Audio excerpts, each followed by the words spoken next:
Why? Why do I do some of the things I do? Why do I make some of the choices I make?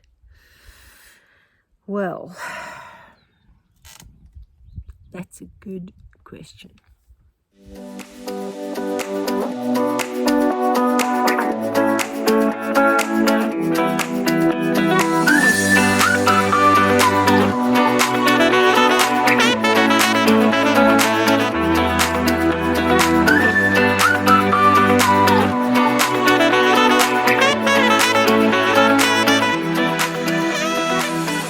Sleeping, Juno? Yeah, I'm talking to you. I thought I'd give a little update about my MacBook. So I took it into iServices in Castelo Branco. They do fix Apple products. And they opened it up and they said there's a lot of water damage inside. There was already some rust starting. So at this stage, they have put it in an alcohol bath. And I think it's just like the inside part. I don't think it's the whole MacBook. Well, I hope not. And they said they'll see there's a very small chance that it might come right, but it's very, very, very minuscule. The saddest part is that I was nearly finished with the daily planner weekly recipe book that I'd been working on. And I'd already done 400 pages. I only needed 30 more pages to go. And then I was going to be finished. And I didn't back it up. So they don't think that they are going to be able to get the data off because it's not like a separate hard drive inside the Mac. It's built into the motherboard. There's a special name for it. I don't know what it is. And so it seems like all those hours of work that I put into this might be lost. But you know what? Always look for the silver lining. And the silver lining is if I've got to start and do it again, I'm going to do it better than it was before. And maybe instead of just having my inspirational quotes on each page, I was thinking that maybe you guys might have some original inspirational quotes, little sayings that you say that are original to you, not famous quotes by celebrities. I haven't included any of that in my I hadn't included any famous quotes by other people. It was all original to me, but I'm thinking I can now open it up to you. If you have any original quotes you'd like to go into this daily planner, send them to me. My email will be in the description below. Email them to me and I can put your name next to that quote so that you can feature in the daily planner. And then the recipes that were going in, I was thinking that maybe you might have a great recipe that you think would be fantastic for a recipe of the week. And email that to me as well, and I can credit you and put your name next to that recipe. So if you'd like to do that, that'll be great, because it seems like I'm going to be starting this from the beginning again. But it's okay. It's going to be better than before. We always have to look for the positive, because if you don't look for the positive, life can be draining. But if you look for the positive, it's uplifting. These are the new arrivals. They are Dorper sheep. So you can see they lose their wool. So we have Henry, who's the beautiful ram at the back. And then we've got Betty, which is the white Dorper, and Ruby. So we've got Henry, Betty, and Ruby.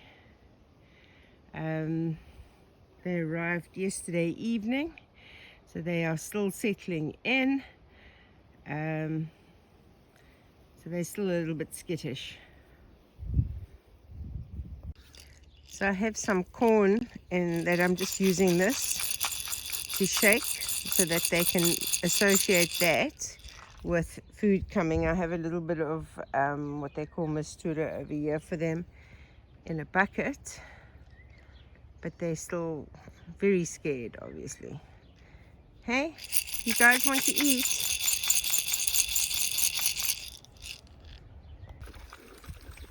Oh, they're walking around now. And you guys are eating the apple peels. So I'm trying to train the sheep. If I shake this, sheep, sheep, sheep, under, and look, they're coming one day so that they can get to where I've put some food.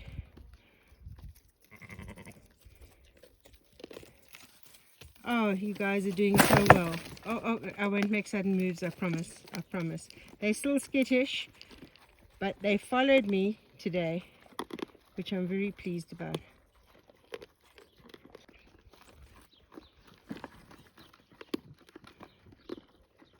They're more interested in the grain. I'll just put a little bit of hay and dry lucerne over there, just to get them used to sort of eating that as well. I think they've only been grass fed, and I think we need to, yeah, fatten them a little bit.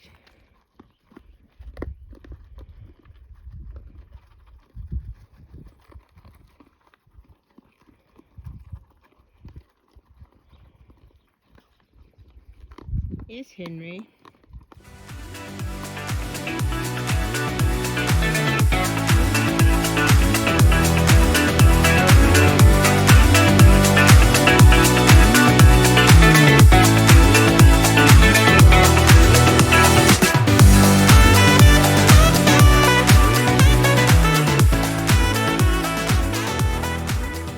So this morning,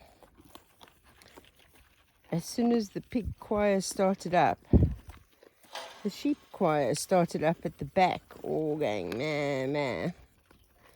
And then by the time I'd fed the pigs and come up to the sheep, they were already standing waiting at their feeding area.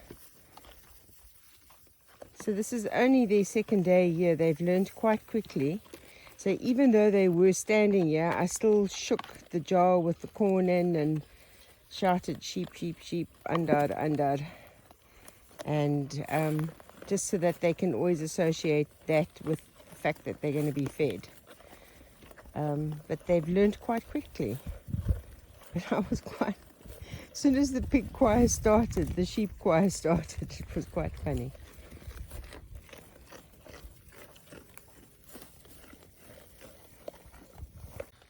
These have to be the fattest piglets I've raised so far. They are like, I don't know, you can't even say they're like sausages because they're too fat. They're more like donuts with legs. Look how fat that one is.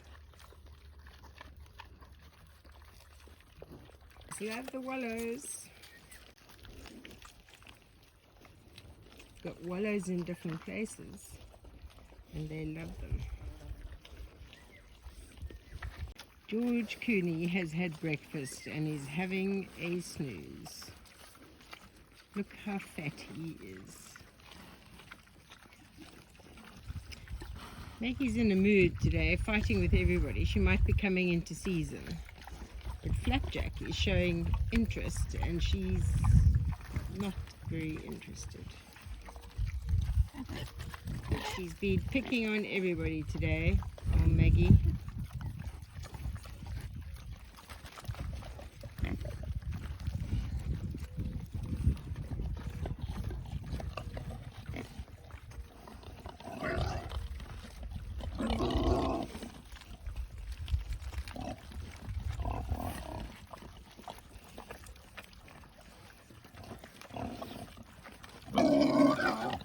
No, she's not in the mood, Flapjack.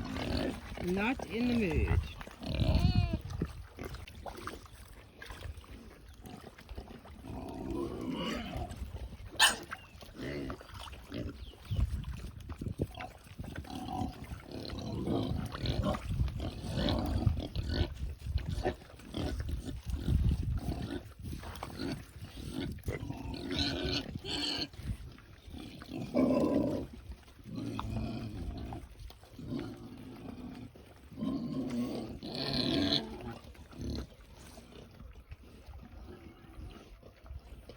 Pig in a pond.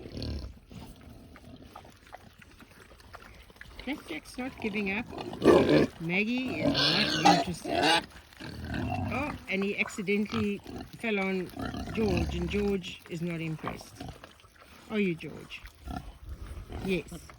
Look at that face. Mr. Fatty Bum Bum. She's not ready, Flapjack.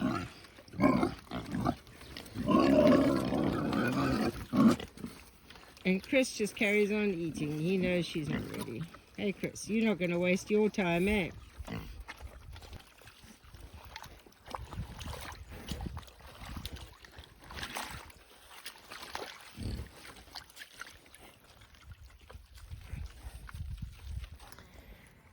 So I've had a couple of questions about this breed of sheep, the Dorper sheep, because they do look a little bit different to other breeds of sheep.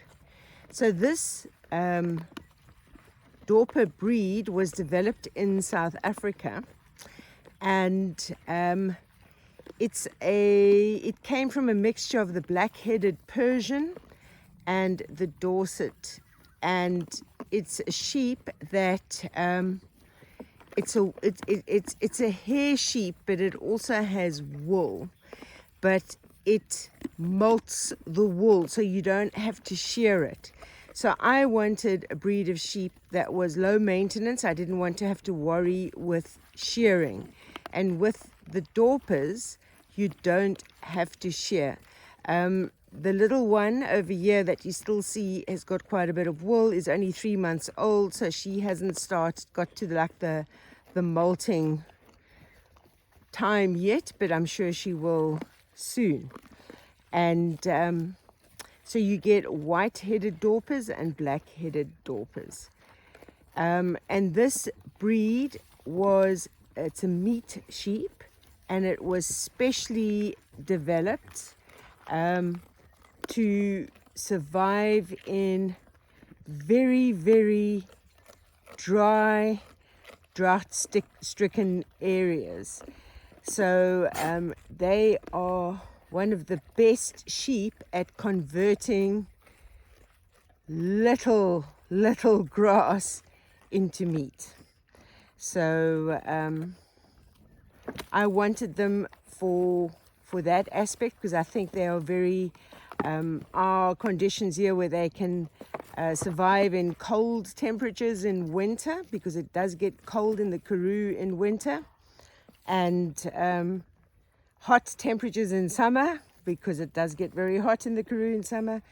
Our climate here sort of matches that quite a bit, with the exception of the rain part. They don't get that much rain. So they are specially bred for this kind of area.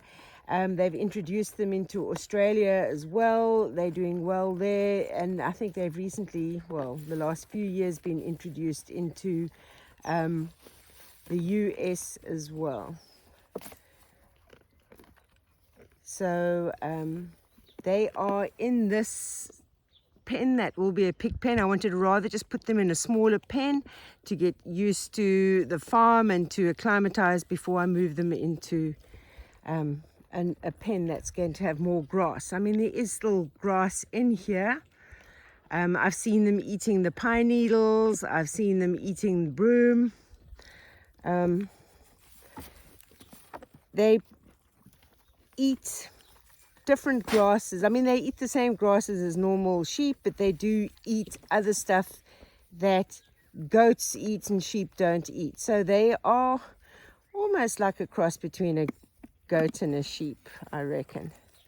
So I've been feeding them. I feed them every morning and evening because I'm wanting them to get used to me as well. So they're quite happy to be eating the feed. So that's just a little bit about the Dorper sheep. They're not easy to get hold of in Portugal. They're not very common here. Most people, I think, they'd have like the Suffolk or the other kinds of sheep for milk, and meat is just like a byproduct. It's not like a focus, so they're not breeding especially for meat. So these ones will be, yeah, like speciality lamb. Not these three. These three are going to be my breeding ones. You can see Henry the male, he's quite beautiful. I've already had local people contact me wanting to use his stud services when he is able. She's 7 months old, so I'm sure he can perform on demand. What's it, Betty? Betty is like the friendliest, the 3-month-old. The other two are still skittish, but if I make sudden movements or whatever, then they run away. But each day, they're getting better with me making sudden movements. So soon I should be able to go and in there and stroke them, and yeah, that's the hope. That's the hope. So we're just building up their trust with me, feeding them twice a day at the moment. Water is so important on a farm, and especially when you've got animals relying on it. And the fact that I can just turn on taps and get water to my animals compared to last year is all thanks to the work that the anonymous plumber did. And these piglets will be going off to their new homes the end of next week.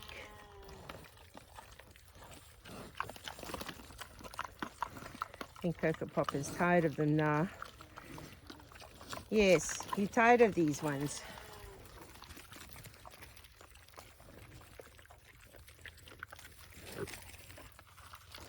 So the Kunekune pig originated in New Zealand, and they're very popular with homesteaders in the US, all over Europe, the UK, because they're also low maintenance pigs compared to the others, and they're not aggressive. They're quite loving, sometimes too loving. Imagine a big pig trying to sit in your lap. And they also produce like a speciality pork, which is red meat as opposed to being a white meat.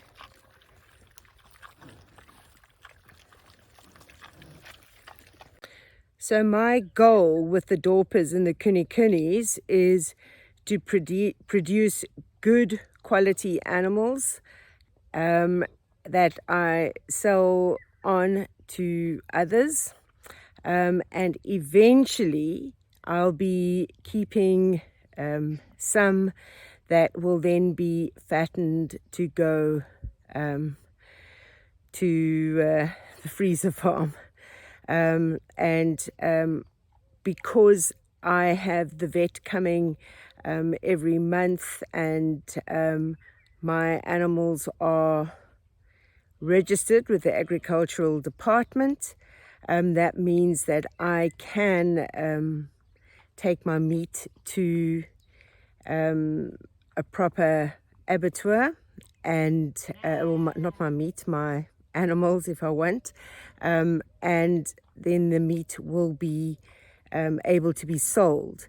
If you are slaughtering on your farm, this is what the I had a visit from the veterinary services, and this is what they said, because they come I don't know, once or twice a year just to check on the farm and to see the animals have good housing and enough space, and they were very happy over here.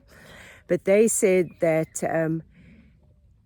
you can slaughter up to 3 animals on your farm, but you have to eat that meat yourself. You cannot give that away to friends. You cannot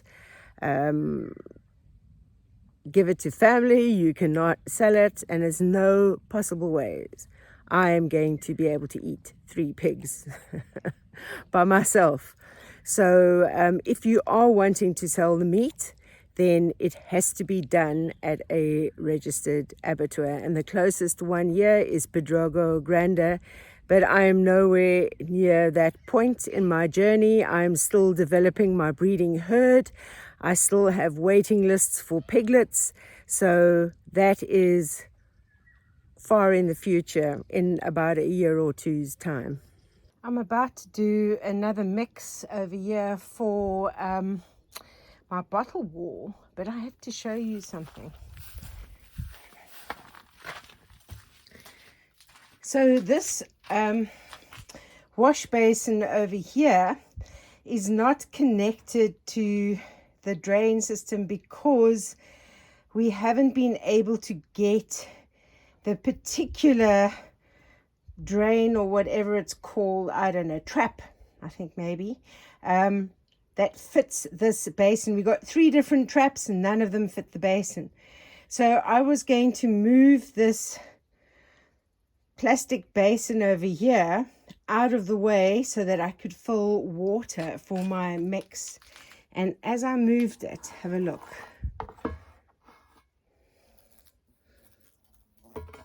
Let me quickly put it back. There's a huge wasp nest over there, and I don't like wasps. Got my mix, got the gloves, got the bottles, got the water to wet the wall first, because Nick says it's important to always wet your dry mortar on the wall before you start adding in the fresh stuff. So I always listen to Nick. Nick, if you're listening or watching, no, I always listen to you because Nick always knows best. Right, let's get on to doing a few more layers of this bottle wall. Done another couple of rows, but it's not that hot yet, and I'm on a bit of a roll, so I am about to make another mix over there and then do a little bit more. Some people might be asking why I'm not using my cement mixer, and the reason is it's because it's so warm and the mortar is drying so quickly, and I'm just one person doing this. It's better for me to make small mixes than to make one big mix in the mixer, because by the time I get to the last bit of it, it will have dried. So that's the reason why I'm not using the cement mixer. Mix number 2, ready to go. It's starting to get really hot now, so I've had 2 mixes I did, so I've actually done quite a lot today. I'm very, very pleased with it. Let's see if I can, yeah, if I stand a little bit further away, you can see how the light shines through the bottles. In the morning the light shines through the bottom ones, but now you can see the light shining through. So my aim when this wall is eventually finished is to obviously clean all the bottles off so that they're not going to have any cement on them to stop the light coming through, and then I will probably paint in between the bottles, paint white or whatever. I don't know. I'm still undecided, but I think that might be what I might do. But yeah, I've done quite a bit. I'm almost reaching the stage where I'm going to need a ladder to stand on now for that. So now that I've got these empty crates, I can take some more bottles that have been cut already and start taping them together, washing them off and taping them together, so that I've got more bottle bricks, because as you can see, it uses a lot of bottles. So these bottles were all cut already with the tile cutter by the lovely Andre, and I now need to wash these off and tape them together to form bottle bricks like those ones. So you might be wondering why I am choosing to do a bottle wall in my bathroom instead of going around the farm finding big rocks, which is not easy to carry, or just bricking it up the rest with cement blocks. Why am I going the bottle route? Well, number one is I actually like this effect. I think it's good. The light shining through, I think, is quite stunning. And number two, I'm recycling bottles. And number three, the biggest reason of all, this is something that I can do and I'm capable of doing. Lugging around these very, very heavy granite rocks, that I'm not going to be able to do by myself. Building on this with cement blocks, I probably would not do a very great job of that. But building with bottles, this is something I can do, and I can do whenever I have time. I can just do another couple of rows. So that's my reasoning for doing the bottle brick wall. In the summer heat, you really have to pace yourself, and you've got to make sure you do your work first thing in the morning, because in the afternoon, man, oh man, it gets too warm. So yesterday I wasn't feeling really great the whole day. I had blood pressure, headache, and so I spent a lot of the day just resting. So this morning I felt much better, so I probably did a bit too much, but I got quite a lot of things done that I needed to get done. I didn't film all of it because with this editing software that I'm having to use on my slow Asus laptop, I can't do all the effects and the things that I used to do on the MacBook with iMovie. So there's no point in me filming a whole segment of me building a wall and then trying to speed it up, because the software that I'm using, if you speed it up, you can't delete the sound, because if you try and delete the sound from that clip, it deletes the sound from the whole video. And so you would just be, I don't know, lip reading or something. So I just thought, you know what it looks like when I work on the bottle brick wall. I can't film it and do like a time lapse or speed it up or whatever, because it's not going to work with this particular software that I'm using. So that's that. So in this video, I thought I'd just answer some of the why questions, why I've got Kunekune pigs, why I've got Dorper sheep, and why I'm building a bottle brick wall. So this is the why video. Anyway, in the meantime, stay safe, stay sane, and I'll see you on the next video.